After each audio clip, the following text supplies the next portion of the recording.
Tuan-tuan, benda sayang tak boleh buat-buat. Sebut di mulut boleh, dalam hati siapa tahu. Malam ni siapa yang paling kita sayang dalam hidup kita? Hanya Allah yang tahu apa yang duduk dalam hati kita. Isteri kita ke, suami kita ke, harta kita ke, Allah ataupun Rasul ke yang paling disayangi dalam hati kita. Syarat dia Nabi beritahu dah, fa anta ma'aman ahbabta, kamu akan dibangkitkan oleh Allah dengan orang yang paling kamu sayang.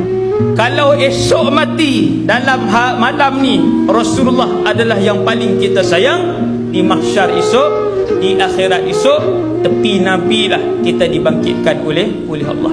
Senang ke susah? Kaedah dia senang aja dengar.